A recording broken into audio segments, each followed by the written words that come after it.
Present. Mrs. Stoller, Present. Mr. Nielsen. Present. Okay, let's all stand for the Pledge of Allegiance. I pledge allegiance to the flag of the United States of America and to the republic for which it stands, one nation, under God, indivisible, with liberty and justice for all.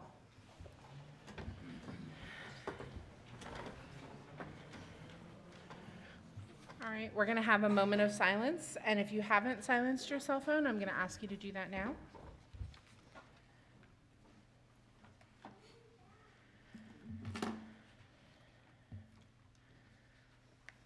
Okay, do we have any board member statements? Mr. Siniceros? Good evening, everyone. I just wanted to say today's election day, so I hope everybody had the opportunity to go out and vote for the respective ballots, propositions that are on their ballots, and just also wanted to know for families that are experiencing difficulties related to the SNAP benefits, that there are resources out there for you at your local food banks. There are people out there to help you in these times of needs. Thank you. I just wanted to review the things I've done in the past month. I was so excited to be able to attend Freeman Fine Arts Academy's Hispanic Heritage Celebration. I thought it was great that we had so many students involved in just the celebration of Hispanic heritage in the different countries and of our staff and our students. And I was also able to see the Freeman Fine Arts' Ballet Folklorico dance group participate in the Billy Moore Days for Avondale, as well as Estrella Vista's cheerleading team. They did amazing cheers as they were going down, and so I was so glad to see Littleton schools involved in our community. All right. Moving on to number 6, Superintendent's Report. Good evening, Littleton Governing Board, staff, community. Over the last several weeks, a lot has taken place in our district. Starting at Freeman Fine Arts Academy, they held a Hispanic Heritage Day to culminate the end of Hispanic Heritage Month. The highlight of it was their morning performances, including Folklorico and Freeman Fine Arts dancers. Musicians from Tolleson Union, speeches about influential and historical people from the Hispanic community, and much more. It is always great to see our students shine on the stage doing what they love best. Around the district, all of our schools participated in Love Our Schools Day, and several schools participated on October 18th with others on October 25th. Schools painted murals, created designs on pavement and sidewalks, worked on their gardens, as well as other activities to add updates to their campuses with the help of community partners, family, students, and staff. We're very thankful for the support of our community partners and are always looking for more partners that would love to collaborate with our academies and district. Another activity that happened this past month at each of our academies was the annual trunk or treat. It truly was amazing to see all of the kids and staff in costumes participating in this yearly tradition. A special shout out to Transportation Department for their haunted bus that took place at Quentin STEM Academy, as well as haunted house at Littleton STEM Academy.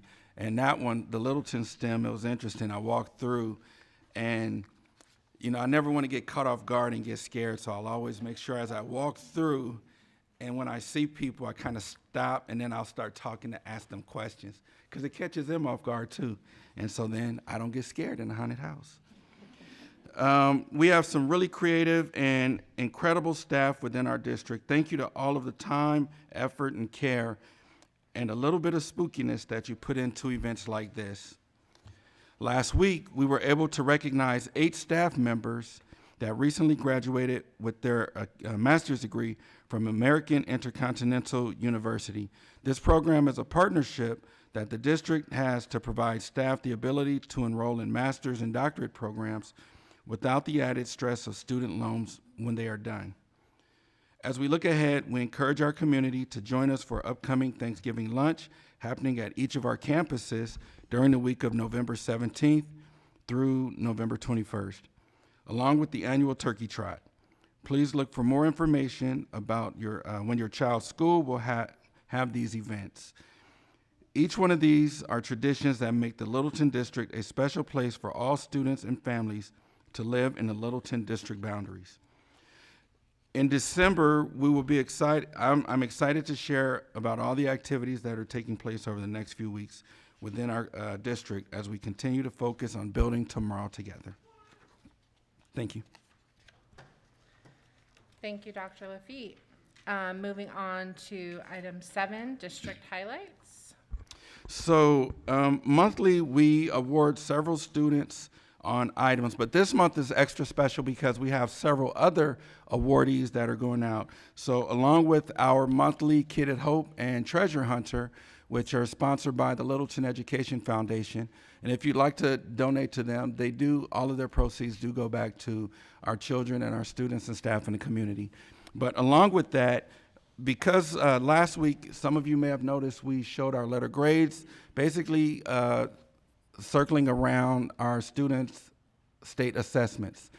What we wanted to do is identify those students that scored 100% on either math, ELA, or science.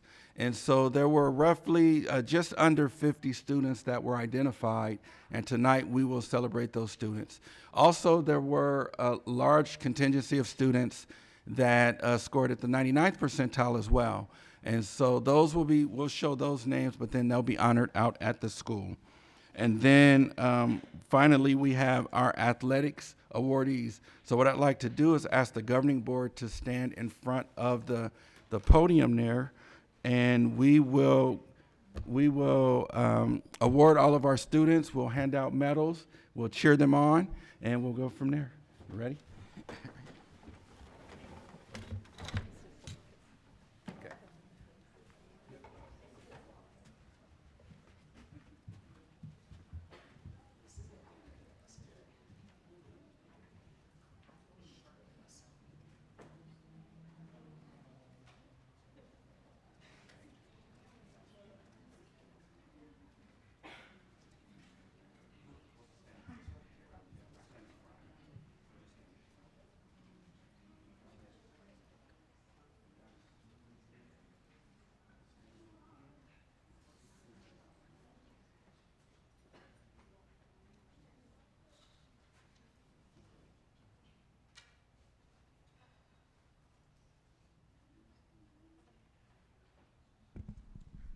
Okay, for our first award, Kid at Hope. So it's our Littleton Education Foundation Kid at Hope. Mr. Manhattan, if you'll come up and join us. Our students and staff, when they receive this award, not only do they receive a certificate, they also receive a gift card for Walmart. So something that they can just go out and spend and get something they enjoy. So first person, Aiden Booth, come on up.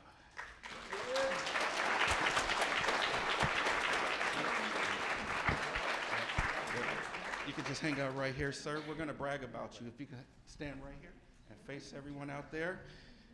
Aiden is a true example of a kid at hope through the behavior he shows in class as well as the work ethic on his assignments and assessments. He is always respectful and kind to his teachers and peers.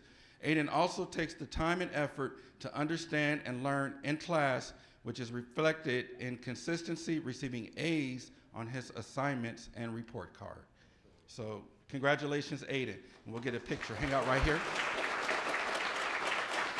Is your parent or your family here?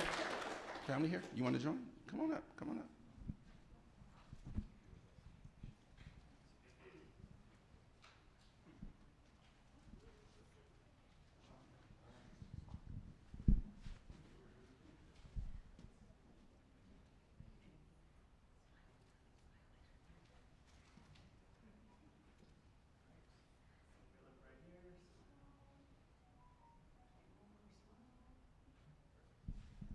Congratulations, Aiden.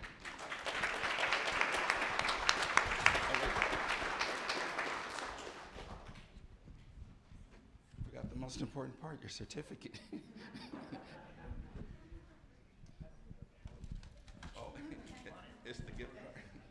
Next, we have our treasure hunter, which is Mr. Philip Prusa from Estrella Vista STEM Academy.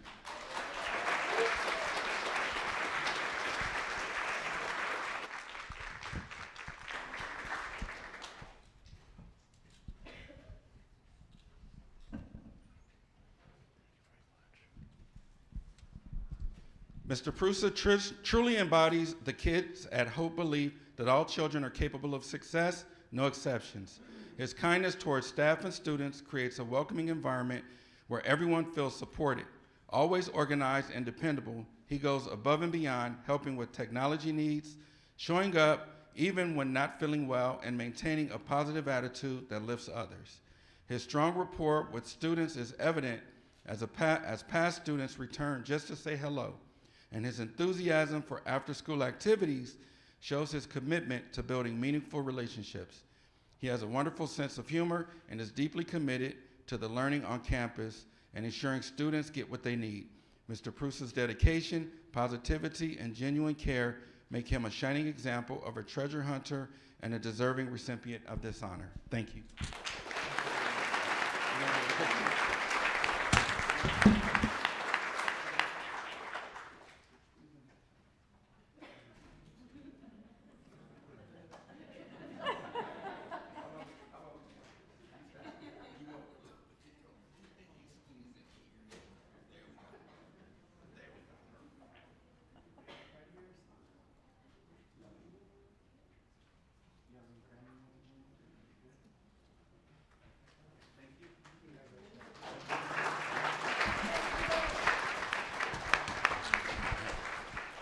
All right, next we have our academic awards. And so I will send that over to Dr. Haid. Thank you, Dr. Lafitte. Tonight, we're proud to recognize a group of exceptional students who have demonstrated outstanding academic achievement on the 2024-25 Arizona Academic Standards Assessment, or AASA. Each of these students earned a perfect score on one or more portions of the assessment, an accomplishment that reflects not only their dedication and hard work, but also the support of their families, teachers, and school community. In honor of this remarkable achievement, they're being awarded the Superintendent's Academic Excellence Award. Please join us in celebrating their success and commitment. In addition, students who scored 99% on one or more portions of the assessment will be recognized at their school sites as star performers. At the conclusion of tonight's presentation, we will share a list of these star performers to briefly recognize their achievements as well. Students, I will have the first row stand when I come to the microphone, and when I call your name, please come forward for your certificate and Medal of Excellence. The governing board members and the superintendent will shake your hand, and then you will walk around the audience and return to your seat. I will call each row of honorees the same, and we'll follow the same procedure. Families. You will have an opportunity to take pictures with your child at the close of the student recognition portion of the meeting, and President Soshnick will call for a short recess. Thank you for your patience. And without further ado.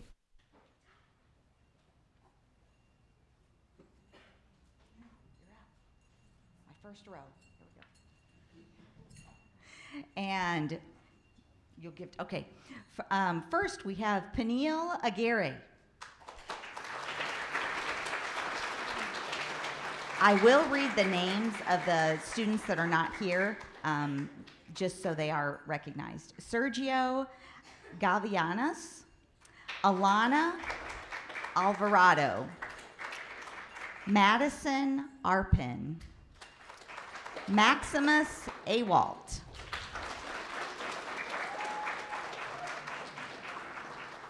Alonzo Barron,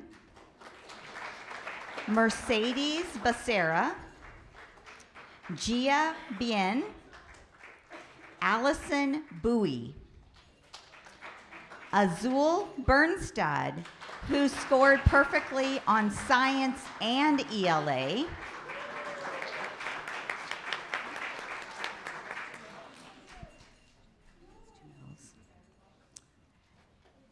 Zachary Carr, also scoring perfect in science and math. Okay, you ready? Gianna Castaneda, Gabriel Chavez, Aiden De La Paz Andrade, Jera Enright, Emma Garcia, Arabelle Gomez, Aiden Gonzalez.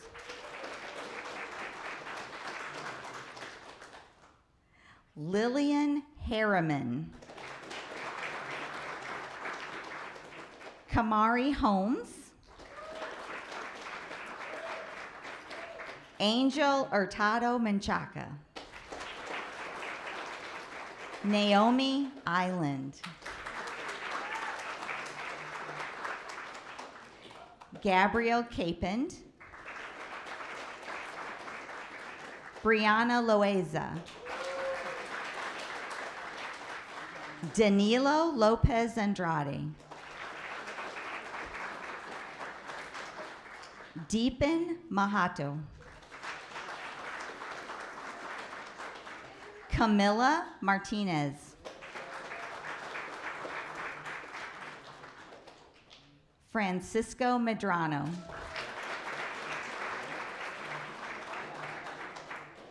Ethan Modragon. Emmeline Wynn. Pedro Nunez.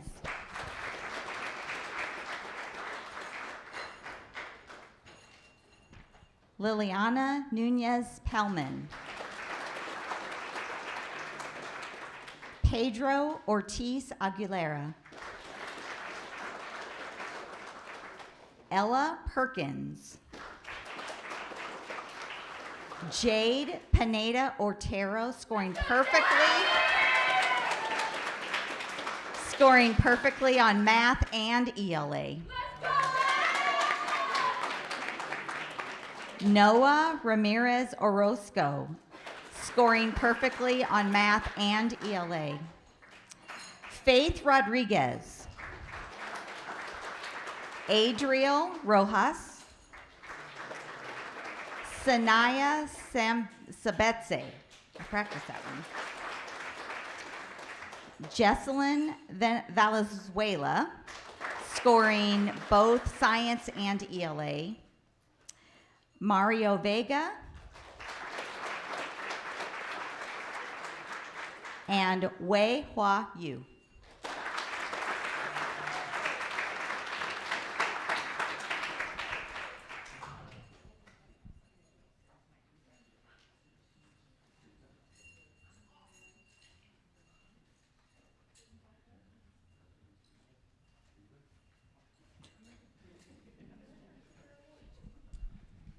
Again, one more round of applause for all of our academic excellence.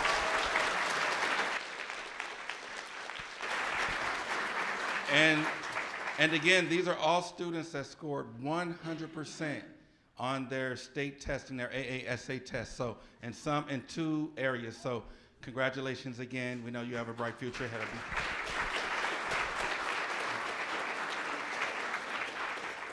you. And also, if you notice on the slides, our students who scored in the 99th percentile, those names have been going by also, and they'll be given their awards and certificates at their campus. And while that's going, we're going to get ready to jump into our athletics. So we have our 2 sports. And our athletic coordinator, Miss Michelle Walla, will be coming forth to present these awards.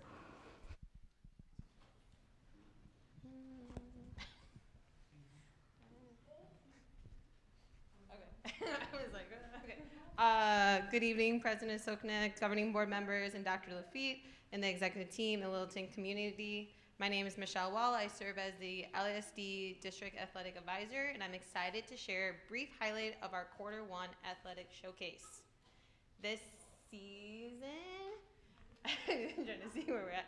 This season, our sports programs included girls basketball, boys baseball, cheer. Families registered through the Activate app, and our district-wide system that streamlines the eligibility requirements, including our handbook signatures, physicals, concussion certificates, so all documents are in one place for coaches. Throughout this season, we saw an outstanding sportsmanship from our student athletes, and that is a direct reflection of the coaches who lead them. Our coaches not only teach the game, they also teach character, how to win and lose in dignity, and always represents their school and district with pride. The level of leadership was visible from the first whistle to the final handshake. We are proud to recognize our girls basketball championship team, the Collier Coyotes. The player of this season was nominated by Coach Barry, Aaliyah Cooper.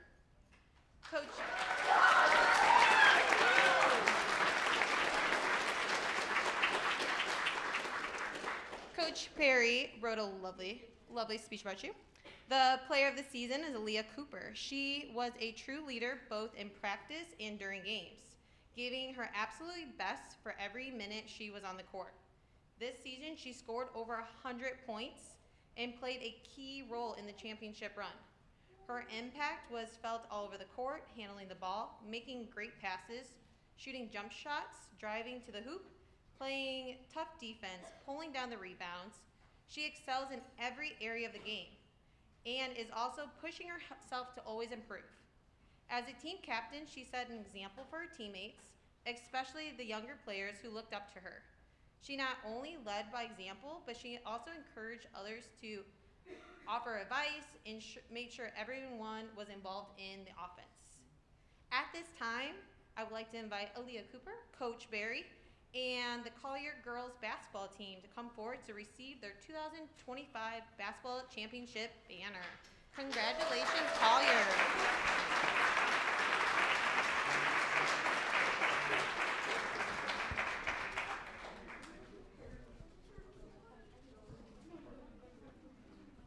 And Aaliyah, I have a award for you. Sorry.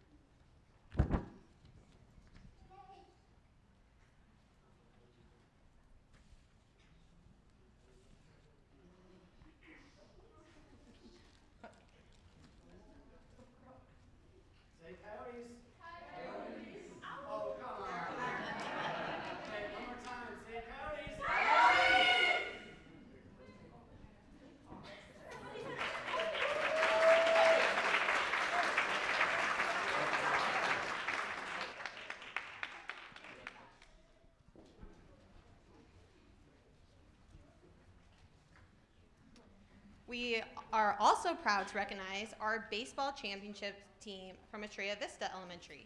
Their player of the season, nominated by Coach Young and Coach Sauer, are Juan Perez and Isaac Duran. Give him a round of applause.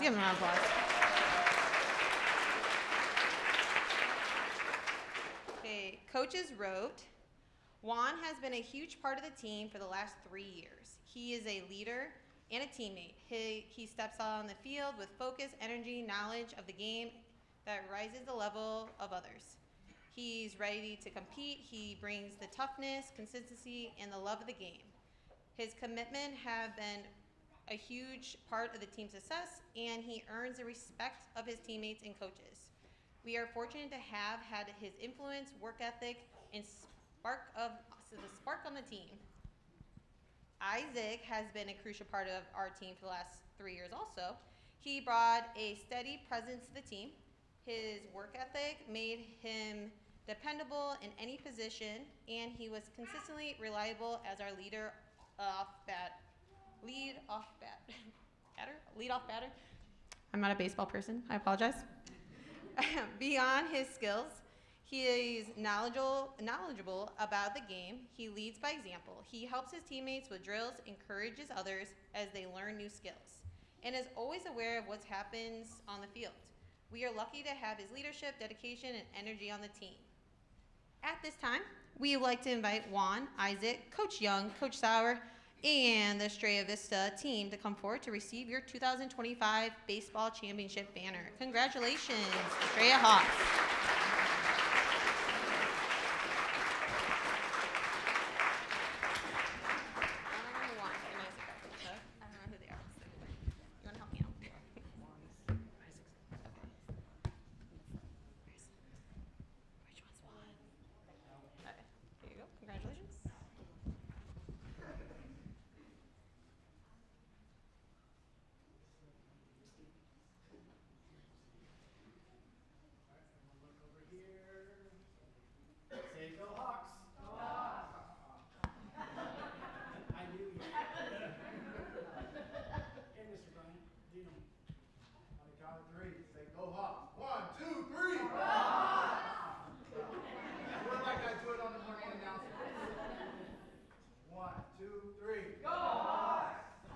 Oh, Mr. Bryant, they need practice.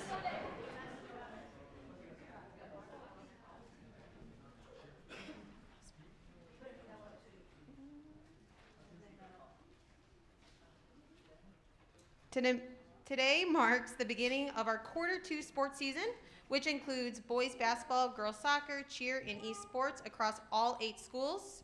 Registration again took place through Activate. This quarter, we expanded our communication by providing flyers in both English and Spanish to sports families throughout our district.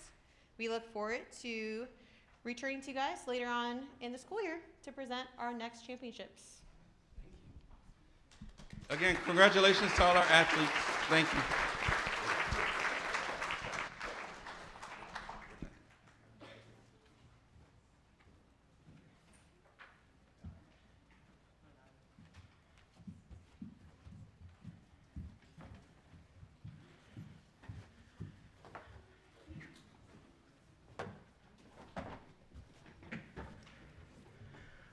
Okay, I am going to take a few minutes to let anyone who needs to leave, they can. I know that we all have things going on at home, dinner, homework, things like that.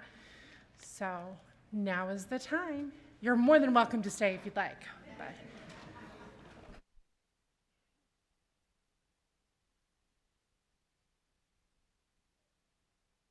there is a backdrop you can take pictures at if you'd like in the back.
Okay. I think we're gonna start back in our meeting. There is no call to the public, so we're gonna move on to number 9, the consent agenda. Is there a motion to approve the consent agenda? A motion to approve the consent agenda? Mr. Sinisteros? I'll is there- second that. Mr. Nielsen, all in favor of approving the consent agenda, say aye. Aye. Aye. Consent agenda is passed. Okay, moving on to item number 10, information items. Doesn't look like there's any, so moving on to item number 11, discussion items. Yeah, good evening, Madam President, members of the board. So several meetings ago, there were some questions that came up about our gifted education program and what that program looks like. And so what we did was we took the questions that were asked, some of that information, and really wanted to give a historical view of our gifted program. And so I'll hand that over to Dr. Haid, who will transition that over to Dr. Ledette. Thank you, Madam President, members of the board. I'd like to invite Dr. Suhi Ledette back to the podium for the second meeting in a row.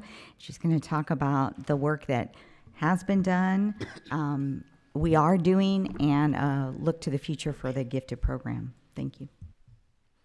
Good evening, President Sochanek, Governing Board members, Superintendent Lafitte, and Littleton community.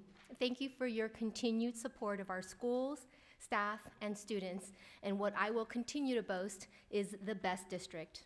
Tonight, I am pleased to present information on our district's gifted program, past, present, and future, with a focus on next steps and the processes in place that will continue to drive academic achievement. Let's begin with a brief history of gifted education here in the state of Arizona and in Littleton Elementary School District.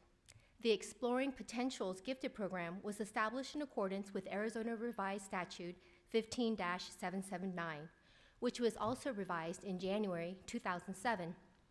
The purpose of this revised statute was to define key terms for Arizona's gifted education statutes, which require school districts to create a gifted scope and sequence outlining the identification processes and provisions of gifted services. Gifted education refers to academic courses and services that are part of the regular school day and must match the academic abilities and potential of gifted students. A gifted pupil is a child of lawful school age who has superior intellect or advanced learning, ability, or both, cannot achieve appropriate progress in the regular classroom without specialized services, and requires gifted education to perform at levels aligned with their abilities. Districts must provide programs that ensure gifted students receive education commensurate with their abilities. Arizona gifted education law also includes a universal screening component, which requires universal screening for giftedness. Universal screening involves assessing all students in a specific grade, rather than those just nominated by teachers or parents. In our district, we screen all students in grade 2, typically in early spring, using the Cognitive Abilities Test, or COGAT. The goal for universal screening is to ensure equitable access to gifted programs and avoid biasness in identification. You may be thinking, well, why second grade? That's a great question. Developmentally, the age of second grader is typically around 7 and 8 years old, which is considered optimal for detecting advanced cognitive abilities before academic gaps widen, as well as children's cognitive abilities are stabilized enough for reliable assessment. Second grade is also early enough to nurture potential, but late enough for students to handle formal testing. Furthermore, it ensures students from diverse backgrounds, including English language learners, and those from underserved communities have equal opportunities for identification, as universal screening assessments often use nonverbal ability tests or cognitive assessments to minimize language or cultural bias. This slide outlines the attrition of gifted teachers, which is linked to our declining enrollment, the identification of fewer and fewer gifted students through the years, as well as our inability to find qualified gifted teachers, which continues to be an issue for school districts around the country, with our district being no exception. In 2021-22 school year and before, we had gifted teachers at every school. During the 22-23 school year, every school had either a full-time or part-time gifted teacher. Since the 2023-2024 school year, we have had 3 dedicated gifted specialists serving Estrella Vista STEM, Fine Arts Academy, and Country Place Leadership Academies. That was the past. And I am sure you are eagerly awaiting the conclusion of this presentation to ask me the question, well, what are we going to do? What are we planning to do to identify more gifted students in our district? Comply with the Arizona state statute regarding gifted education, and justify our due diligence in serving our gifted students. And I'm so happy to hear that you might be as concerned as I am. Our current work includes reviewing and correcting erroneous student records in Synergy, reviewing records of students who have previously been tested and possibly retest them, systematically identifying and testing students, and collaborating with school administrators and teachers in assisting with analyzing GATE data. For the first round of gifted testing that took place mid-September 2025 of this school year, we reviewed scores of students who took the Arizona Academic Standards Assessment, AASA, or our state assessment, and identified students who earned exceeding in ELA, math, or science for the past 2 consecutive school years. Here's a snapshot of our recent testing and qualification numbers. In total, our 3 gifted specialists tested 40 students who met the criteria. 11 of the 40 students qualified, representing a 27.7% of those tested, whereas Arizona's average gifted population in schools is about 8%. That marks the beginning of a significant effort to identify and service our gifted students. Our next round of gifted testing will start next week on Monday. We have identified 136 students to test based on teacher, parent, and student recommendations, students who have been previously tested and scored close, and makeups from session 1. In addition to systematically testing to identify gifted students, we are providing mini professional development sessions for teachers and administrators on the characteristics of gifted and talented learners. Our GATE teachers meet regularly for planning, training, and ongoing development. Our next steps looking ahead, we plan to continue professional developments for teachers, revise and update our district's gifted scope and sequence, create new matrices to identify students with creative, talented, and multi-exceptionalities.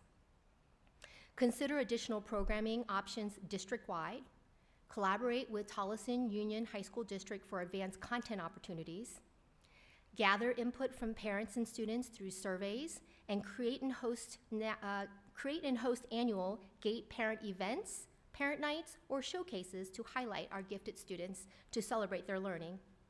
Lastly, we encourage teachers to obtain their gifted endorsement now that ADE has provided a free pathway to meet necessary requirements to be able to teach gifted students. In summary, our GATE program continues to grow and evolve with a strong focus of identifying, supporting, and enriching gifted and talented learners, as well as creating gifted programming tailored to match students' abilities. In the spring, we will present a new gifted scope and sequence to the board for approval. This is not only a continuation of our work, but also a requirement by ADE. We appreciate your partnership as we strive to meet the needs of all of our students here at Littleton Elementary School District, where we are building tomorrow together. I am happy to answer any questions from the board, as this concludes my presentation on information about our district's gifted program. Well, thank you so much for putting this together. We really appreciate it. So my question, I just have 2. You made reference to the students being tested in 2nd grade. What happens if we have students who come at different times? Like, so maybe we'll have a transfer student come in, maybe in 3rd or 4th grade. Do they slip through the crack? Ma'am?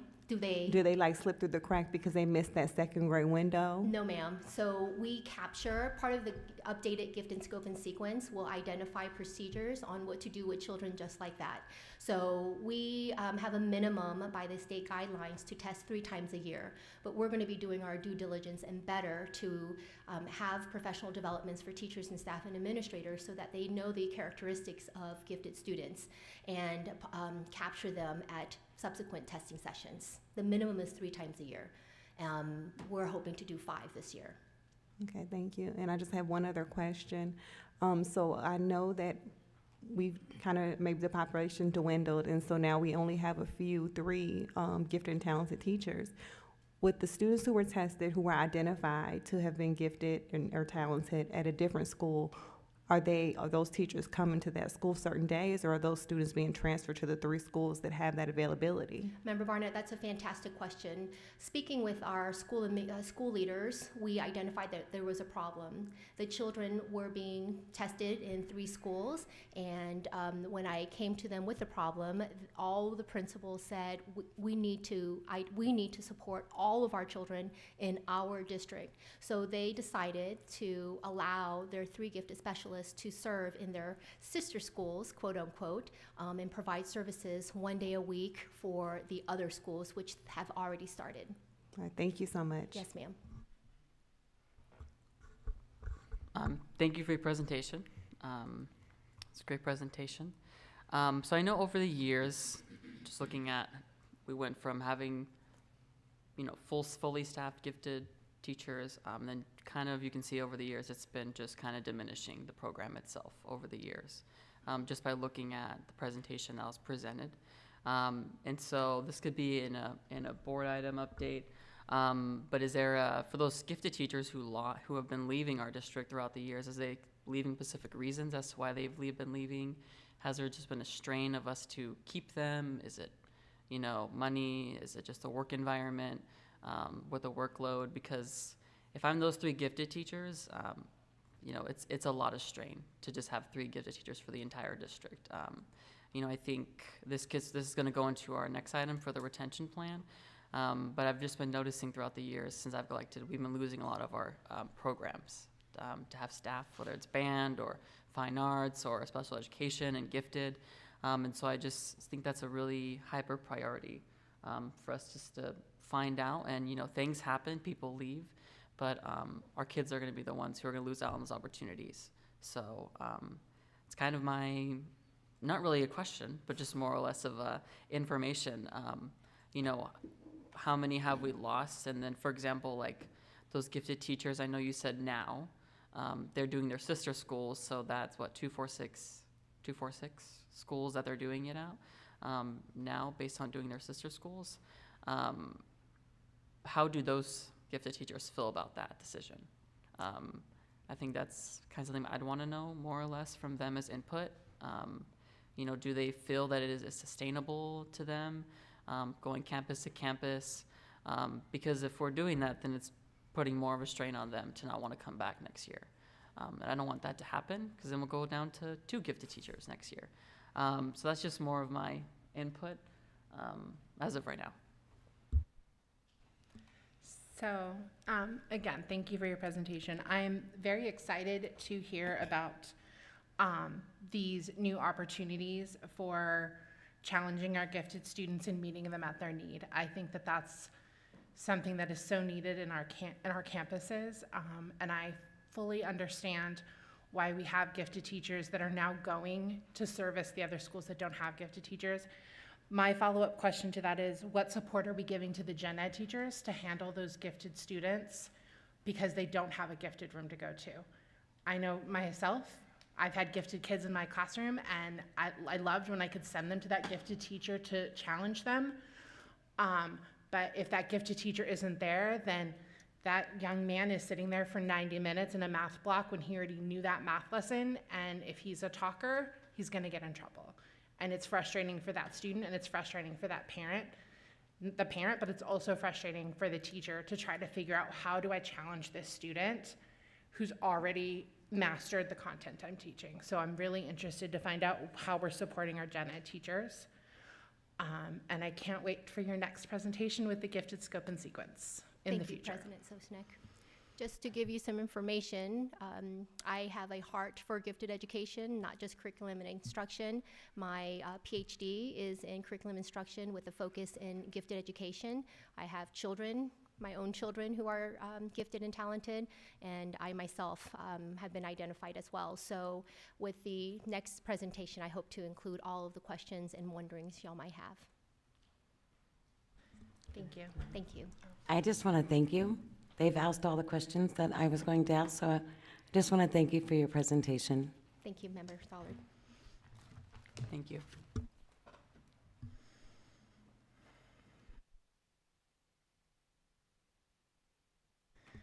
Moving on to action items, recruitment plan.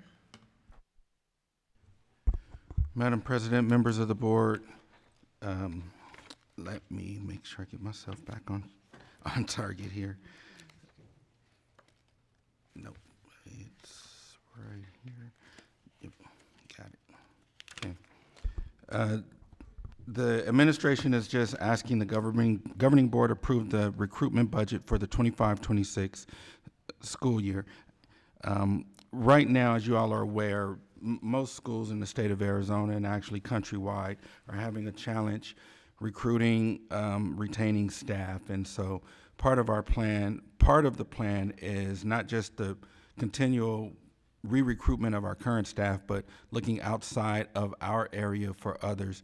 And so with that, there's different conferences, teacher fairs, and so on that go on across the country that we're looking for approval for travel for.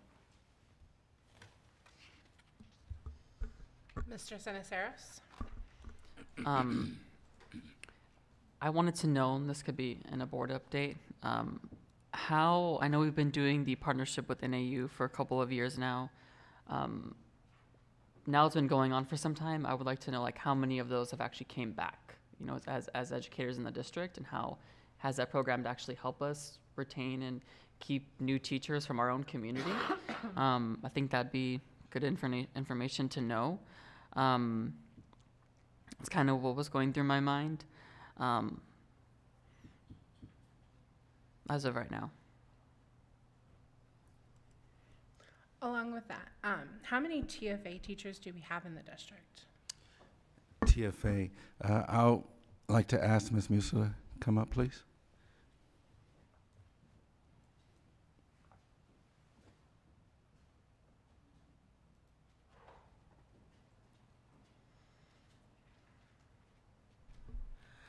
I do not have the number of TFA off of my head. I know we have several at multiple campuses. I can definitely include that in an update for you, the exact number. Perfect, thank you. Ms. Stallard? Hi, I just have a quick question, and I'm sure I'm out of the loop, but I'm looking at the out-of-state and international recruitment, where we're going. Did we not used to recruit quite a few from like Michigan? Member Stollard, thank you for that question. Yes, we did. So prior to COVID, we went to Michigan, we went to Ohio, Kansas, Illinois. After COVID, we really have not done a lot of out-of-state travel. Last year, we went to New Mexico and to Washington State. We were able to bring 3 teachers from Washington State last year to us this year. We did not get anybody to sign in New Mexico State last year, but we're hoping, if this is approved, to be able to do that moving forward. And then I know we do, when people who leave our district, we do, you know, why did you leave? Kind of a breakdown. That can be in a board update as well. What is just the general comments of concerns of why people stay and then why they don't stay? You know, and I think we've seen that gifted teachers have left our district over the years, and special education and related arts teachers have left our district over the years. So I think just seeing those common trends over the year, I would like to know, you know, whether it's good or bad, it's good to know the information about why people stay or leave our district, just so we can see a common trend at each of our departments or sites. Yeah, President Soshnick, Vice President Siniceros, that's something we can do, is just communicate what people's rationale or reasons for leaving are, and how many, look at percentages of staff leaving annually and so on. As well, I believe we still have our recruitment for bonuses, like if referral, are we still have that, and is that, I'd be interested to find out how effective that is I can in a definitely future include that in a board update. meeting. Yeah. If there's no other discussion, is there a motion? I motion that we approve the recruitment budget for the 2025-2026 school year in preparation for the 2026-2027 school year. Ms. Stallard, is there a second? I'll Mr. second that. Nielsen? And thank you, Ms. Musil, for coming up. All in favor, say aye. Aye. Any opposed? Mr. Sinisteros? And then, so as this goes forward for the recruitment plan, could this be a future agenda item? Could you then report back to us how many teachers were you guys able to recruit with the money that we allocated, or staff you were able to recruit with the budget that we approved later? Correct, yeah, that's something that we can look into, Vice President Sinisteros. That would probably be more of a fall reporting once we sign. And again, thank you, Ms. Musil, for coming up and sharing the information. All right. Item passes. B.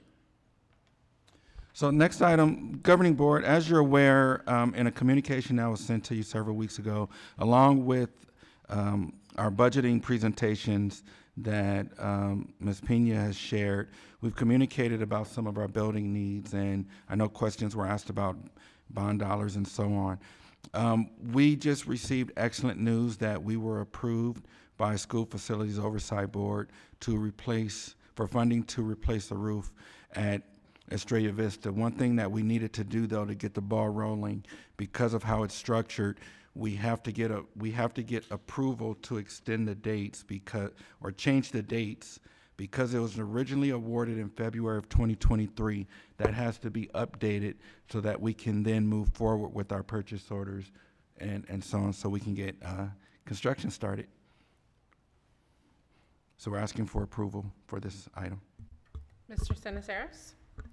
Go, Curtis. I guess I just have a question. The update is not to change the date, but to get an updated cost of what that would be from 2023 to 2025?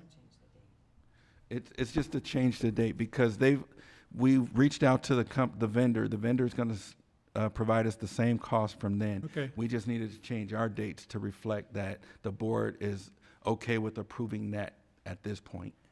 Thank you. And so I know, looking in the contract, it says the total is going to be about 3.2 million total project. Is that money the state is going to be covering, or is that going to be like, we're doing 50-50, 70-30? So if I'm incorrect here, please chime in, Ms. Pena. It's a complete reimbursement, so we'll fund the cost. So typically, when you do large construction projects, you pay at specific rates. So at 50% completion, 70%, you fund it that way. As we pay out, then we'll reach back out to School Facilities Board so that they can then reimburse us the amount expended. So it'll be a complete covering of cost once everything is all said and done, but it first comes from our accounts. And then how do we plan to pay for that project? Is that going to be a I'll pass that over to Ms. Pena. good question? Member Sinisteros, thank you for the question.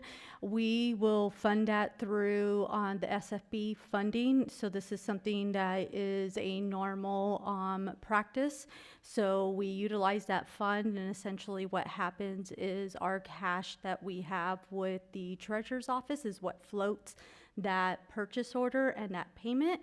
And so that's why it's really important for our office to ensure that we are on top of those payments and asking for that reimbursement immediately. So essentially what that happens with that fund is it goes somewhat in the negative until we receive the actual cash for the project. So. Okay, and that's the school facilities fund, I'm assuming, that's the abbreviation? School Okay. facilities fund, yes. Okay, and this could be asking, how much money do we have in there? Is that like a budget that we're allocated through the state? This is a project that has been approved through school facilities, guaranteeing that they're going to pay us as long as the invoicing and the project matches what we have submitted. So it's much like a grant. We're going to spend the money and then get reimbursed for that. I'm sorry, was there a second part to that question? Oh, no, I just wanted to know where it's being funded from, since it's a reimbursement process. It's yeah. a reimbursement process, and it's much like a grant process, and that's the school facilities fund. Okay, and then this could be whenever. Are you guys gonna come back to us and present like the roofing designs? So just to communicate, it's not a change in the roofing, it's to repair. So there are leaks in the roof. Yeah. So it's essentially, they're going to go in and repair, so all of the damage.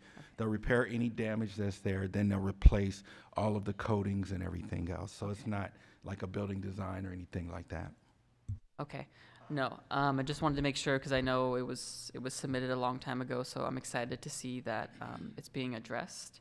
And then furthermore, in a future board agenda item or information item, can we just know what are the structural needs at each of our sites? You know, whether we pay for an inspector to do annual review of all of our sites to know the needs of them, just so I know that was like something that happened in the middle of the school year, so that doesn't happen again, because it causes disruptional issues for our sites.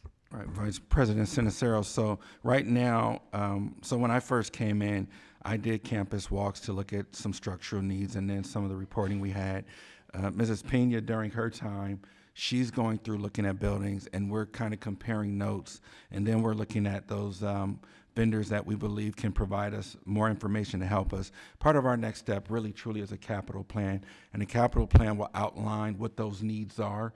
It'll say school A, AC units, school B, and it'll kind of list everything in order and cost. So that'll give you a priority list. It's essentially a priority list.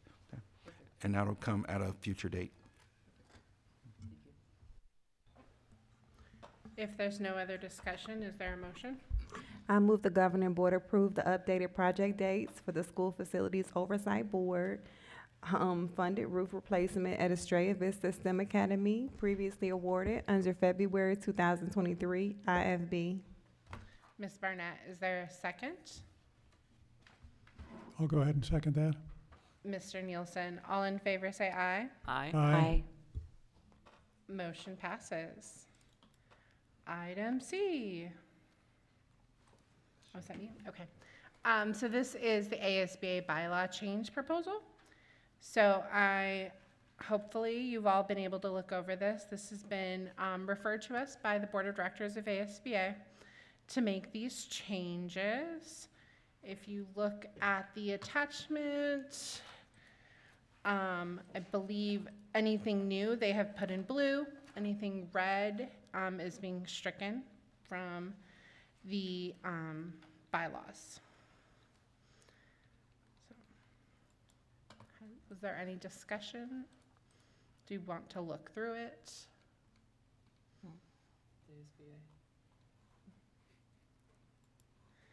If there's no discussion, is there a motion? Let me go up to the top. I motion that the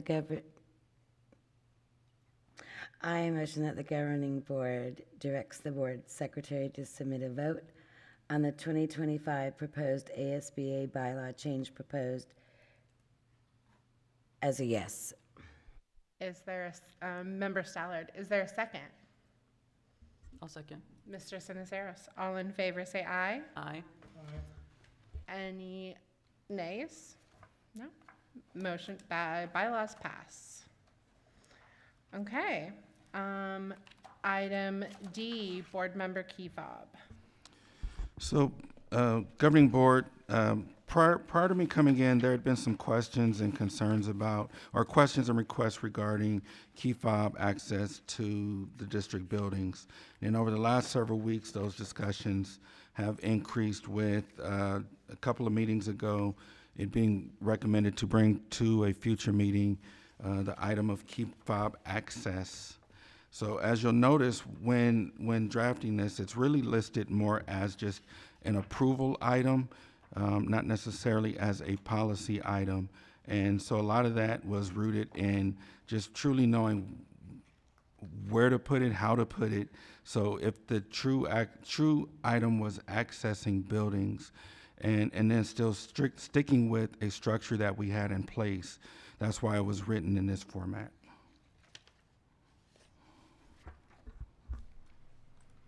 Any discussion? Mr. Sinisteros. Thank you, Dr. Lafitte.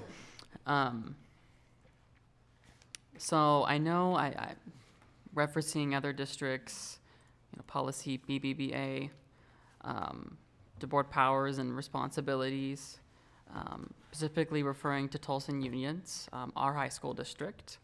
I know this is something that I brought up 3 years ago, so we're having the discussion now, which is much appreciated. I think the biggest thing that I just wanted to know is, we were elected from the public to have overseeing the schools of our district. And I think a simple district identification ID badge, similar to the one the district office staff has with the name and title of the board member, and similar door badging access to the district office buildings as a superintendent. That's reference to Tolson Union's language towards the bottom of the document. Those simple thing that I think shouldn't be controversial, but as I was reading through our version that is being proposed tonight to the governing board, I personally don't feel comfortable with the language of areas approved by the superintendent's office. As I read through all of the policy versions from other districts, it more or less relies on a notice process, not really an approval by the superintendent's office. And I understand the concerns that have been rose related to, potential liability and, overseeing, overreach. But, I have trust in my colleagues to be responsible with an ID badge. I think our high school board members have that simple badge access. Our city council members on Avondale have that badge access. So I think we're the only local government agency board members that don't have that type of access.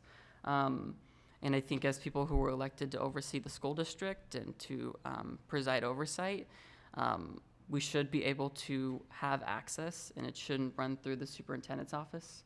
A notice is very appropriate, I think, but an approval gives the superintendent's office full authority over fob access. And I think that is completely the opposite of what I originally requested for board members to have. I'm not against the idea of having badge access, but I believe it should be on a notice base rather than approval, because we were elected from the public to oversee the schools and be the steward of the budget. And so I feel like that's just what I find is just common sense. We were elected, so I don't agree with the approval by superintendent's office, but it's kind of where my mind is on this. Can that language be adjusted? Would that be appropriate? Yeah. Okay. Okay. It's the motion itself. Oh. So move the governing board. And I think I myself came up with my own motion for approval tonight. And I'm more than happy to have a discussion with you guys about it. My motion would have been, I move the governing board to authorize district ID badges and key fob access for governing board members without superintendent's approval, with a 4-day notice to provide for safety and full compliance with visitor and safety protocols. The superintendent may, with notice, suspend board member fob access due to safety concerns documented. And that is very similar language to every district, every other district in the valley, and it's become more of a norm for districts to allow their board members to have access, because and no more or less it is able to give trust that board members are equal to staff.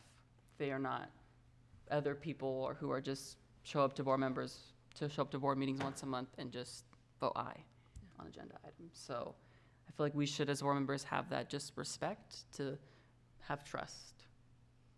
So I think in previous board meetings, have made it pretty clear that I don't want key fob access. Like, I don't feel that it is necessary. I feel what we currently have works. I've never been told that I couldn't visit a school, but I also feel that I've been welcomed at every campus that I've been to. And I don't need to have key fob access, and I don't like you've said, the liability. And I don't like staff feeling like they could possibly be surprised that I am going to show up or another board member is going to show up. While we have no power individually, we only have power as we're on the DS. As a teacher myself, I would not really like this idea that a board member could show up at any time. And I don't feel like that is good for our staff. So I am against having key fob access entirely. And I'm in your same way there, President Soshanek. I feel no need for a key fob. If I'm going to go in there, I want to have full announcement. I want to be able to go in there where staff and everybody knows that I'm in there, that I'm not going to go in and scare the kids or anything else. And I think I've already brought up that in the past, because that has happened as I've gone in there, even though it was announced. The little kids didn't know who I was, and after they found out who I was, they felt fine and comfortable. I do not need a key fob. I do not need to go in at any special time. I would go in with the approval of the superintendent. So I'm in line with you. So I guess for me, I see both sides of it.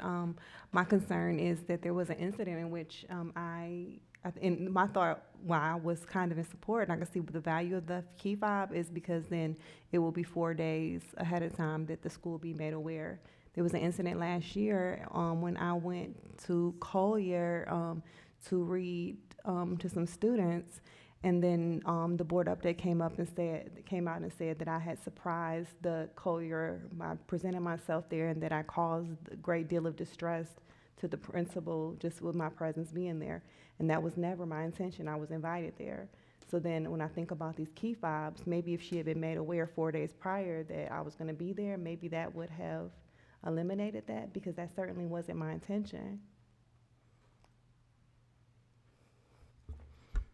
And I think I can understand the concerns that have been arisen, but at the end of the day, what is the point of us being elected to a school board if we're not going to have equal access of our staff, who we employ to have the ability to walk into any building they want? And I think that is what I kind of see it, is from this motion, there's a lack of trust that the administration thinks that they don't have in board members. And that is concerning for me as an individual board member, to think that every other government entity, elected officials except Littleton, don't have a badge access. It's ridiculous to me. And I think we should have that equal boundaries. We have norms. There is visitor policies that board members have to follow, visitor and safety concerns. And the proposal that I'm doing would give the superintendent the ability to suspend board member access for FOBs with safety concerns that I documented. And there is protocols that will be put in place for board members to do as we do already. But I feel like this is an opportunity for us to be able to have more of an opportunity to connect and really build that trust. Now, we keep bringing up the potential of people being randomly walk in the room and scare somebody on a school day. I can speak for myself, I'm not going to do that. And I don't think any of our elected board members would ever do that. And so I think that's personally is just kind of a fear-mongering tactic to kill this whole discussion as is. But I'm seeing it more that from this language, that if there is a board member the administration does not like, they can then deny access to a board member going to that school. And to me, that is a bad precedent that we're setting for future boards and superintendents, to be able to diminish those relationships of trust when we were elected from the public to oversee the school district. Whether you do not like the board member or not, or the superintendent's office, that is what I think the precedent we're setting tonight, to be the only district with this policy that would have the word in there, approval by the superintendent's office, instead of allowing board members to be able to go there with notice to have badge access. So I understand the arguments that are being brought up, but I'm going to say that I can speak for myself. They're not going to happen. It's not going to happen. And I can, with or without a fob access, show up to a school event. And so, Okay. yeah. Linda, I think you were trying to say something earlier. So originally, I was for the fob. I didn't really think into it and see, that it would be that big of a deal. There have been some things brought up that, do make me stop and think. Number one, if something does happen, whatever board member is there does have to recuse themselves. I know in the district I'm in, our board members do not have access to our school. They have to come in and sign in, and they are, they go around with another person, like an admin. Me personally, I don't want to be responsible for a key fob, because the few times that I've been on different campuses, I've never had an issue of clearing it and having somebody, with me. I guess I need to know why we need to be able to get in the building instead of ringing like the buzzer or knocking on the door and having someone come out and greet us and then take us inside. Can I just have a point of clarification? Because I think this might be, Dr. Lafitte, what is the present protocol when, let's say, you're going to come there, or let's say, I know that there have been times where I'm going to the school to tend to my own children as a parent, not as a board member, just as Miss Barnett, mother of this child. And so when I go up there, there have been times where I might come up there and I will see someone from the district up there. So my question is this: what is the protocol when they come up there? Because maybe that's the clarification we need, and maybe it could be similar to that. Member Barnett, so clarification, as a parent or as a board member, or as a parent community, I'll say. And so I'm saying is, so for example, I want to say I went to the school maybe a few weeks ago, and I saw Miss Musso up there, and she was up there. We had friendly conversation. She was at the school for business purposes, wherever she needed to be up there for. So my question then is, when she came to the school, what was the protocol? Did she notify them? What was the protocol to let them know that she was coming to the school? Yeah, so what staff does, when staff goes to a school, staff typically either has a scheduled time to be at the school, they notify the school, because usually it's purpose-driven. Anytime we go to a school, it's specifically purpose-driven. So if that purpose is, example, yesterday I was at Country Place and they were having their Guiding Coalition meeting. I went there specifically to see Guiding Coalition, see how it runs, talk to the principal, get some feedback on it. For me, one thing that I really always like to do is make sure when anyone's on campus, regardless of board, parent, county superintendent, state superintendent, no matter who it is, whenever they're there, I always like for staff to have a sense of what's going on, because I want to make sure people see things in context. Oftentimes when things are seen, if there's no context, it creates a different perception than what might actually be going on, whether it's in a classroom, whether it's on a playground, or anything else. So I always try to make sure that exists. So staff, when they go to campus, they stop by, talk to, whether it's a principal, a teacher, classified staff, whoever it may be. They have those conversations, they sit in on those meetings, they conduct that business, and then they move on. Here it's a little different. I mean, like if a parent showed up, sometimes we take the parent because usually they're frustrated, right? And we try to have those conversations with them to de-escalate. But in those cases, when staff goes in, typically you'll see staff have it scheduled, or they at least call to say, hey, I have an issue going on. We need to discuss X, Y, and Z. Example, Ms. Garrison and I had an issue going on with the school. We've been working with the principal, so we know, and the principal knows, we're going to have these conversations, we're going to be there, we're going to do these specific things. Everything is purpose-driven for us. And so for me, I try to just make sure people are put in a position, everyone is put in a position so that whether staff, they know the whys of what's being looked at or what's going on, so they can provide information, guidance, coaching, information, whether it's board, parents, or anyone else. And even if you look at policy, when a parent wants to come visit principal, they're supposed to give notice, they're supposed to schedule a meeting. It's those types of things, because what you want to do is you want to be prepared. You want to be prepared. That was why we went to the Wednesday with board docs. We want people to be prepared so that they can ask the questions, have them lined up. For me, remember, my key thing that I communicate to everyone is my primary kind of indicator of everything is to mitigate risk of anything for anyone. And I never want anyone in a position that anything negative can happen. I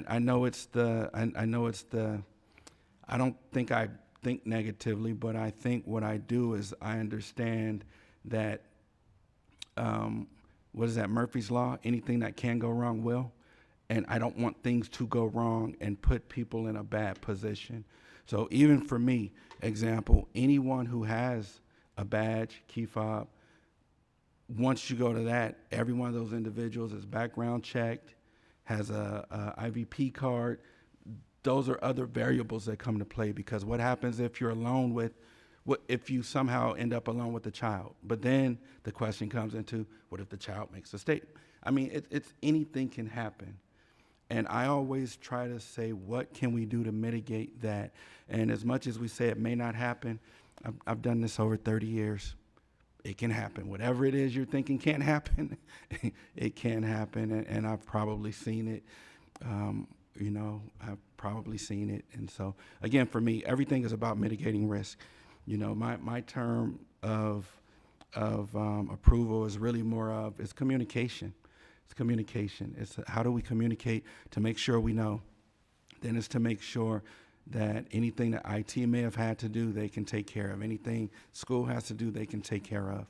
That's my overall view. So I know it's a long way to answer a short question, probably. No, thank you for that clarification. So here's my question, because I can see both sides of it. I can see being uncomfortable with having a key fob and having the responsibility that comes with it. And I can also see as a teacher or an instructor not necessarily feeling comfortable knowing that at any given time someone may have access to my classroom or my students. And even though that's not the intention of the board, obviously, just knowing that might give a greater deal of anxiety that's not needed and take away from the classroom.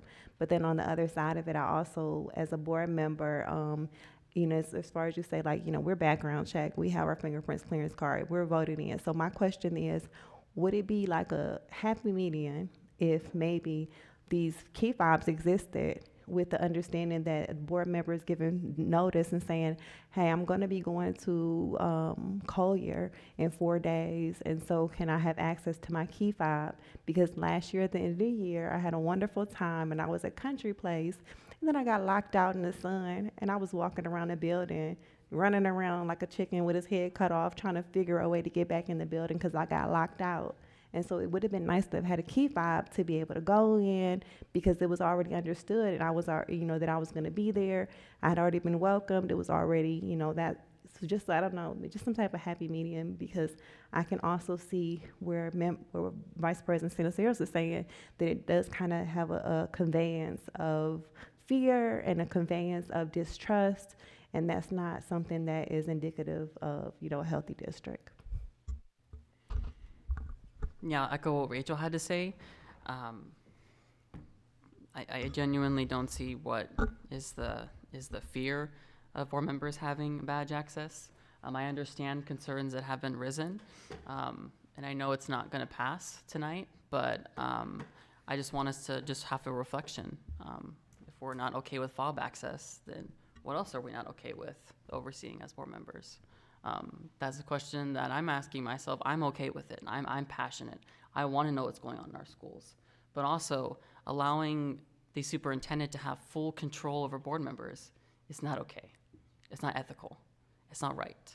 And there has to be trust when it comes to it. We trust our staff to do that. We trust them. We employ them as a board. And so to think that we as ourselves, the people who employ the people who have badge access, shouldn't have badge access, it's just contrary to the point of staff even having badge access. What's the point of our administrators even having badge access? Then they shouldn't have access. So we can go back and forth about it all day, but on the day it comes back down to trust. And I really just want to know why no? Why no? I get the responsibility, but in the day it comes back to we were elected from the public to oversee. No one is saying that board members are going to show up randomly. That is just classic fear-mongering to prevent this item and kill it. No one is going to do that. I know myself. There is protocols in place. We will follow it. And I just think that it is something that we as board members should be more willing to say we're independent. The amount of times I've been locked out of a meeting to meet with Dr. Lafitte, it's been a lot of times, and it's not okay. We were elected from the public to oversee these schools. We should be able to have equal access to it. There are protocols in place. No one is going to say a board member is not going to. Now, I get the fear from the administration that they don't want board members to have access, because then that becomes more of a headache. That becomes more of a thing. Oh, well, this person randomly show up over here. They can stop the classroom over here. But that's not going to happen, because if you trust us as board members, then you would allow us to have that access without your approval, with notice. So,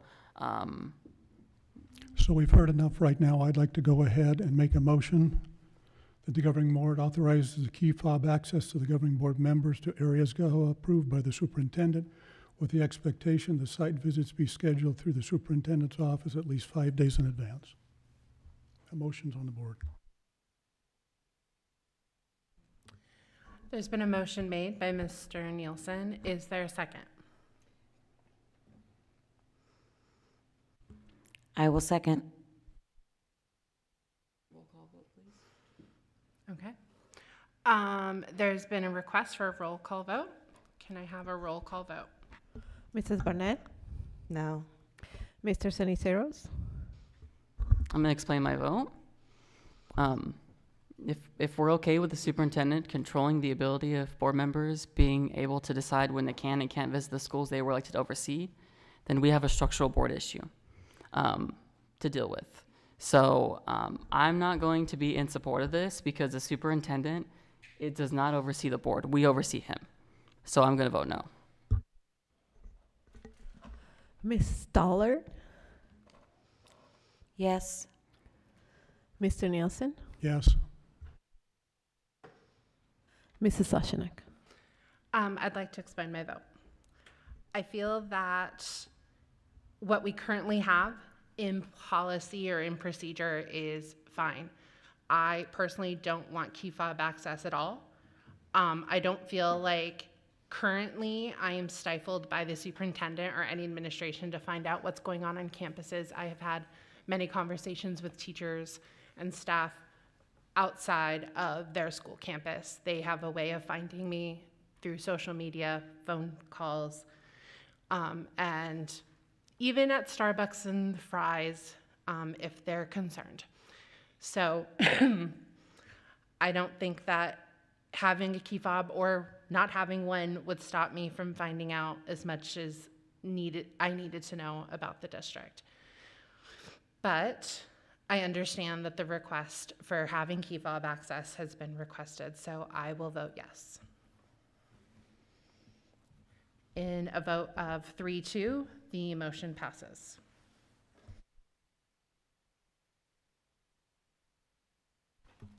Okay, moving on to item number 13, future agenda items. I'd like to remind everyone that under Arizona open meeting law, this portion of the agenda is limited to briefly suggesting topics for future agenda. Discussion, debate, or direction to staff of matters not listed on the agenda is not permissible. We stay within these legal boundaries to ensure transparency and compliance with Arizona statute ARS 38431.02H. Is there any request for future agenda items? Yes, I would like to review our current disciplinary procedures just to see if they're effective and see if there's any trends as it relates to the schools and the students and teachers. Thank you. Anything else? Yeah, I want to echo what Rachel said. I definitely want to review our Make Your Day system in the district and our disciplinary procedures to see how effective or not they are in the district. Yeah. Thank you. Great to know. Superintendent's board now. All right. Is there a motion for an adjournment? I'll move that we adjourn our meeting this evening. Mr. Nielsen, is there a second? I second. Ms. Stallard, all in favor say aye. Aye. Aye. Aye. Motion passed. Meeting's adjourned at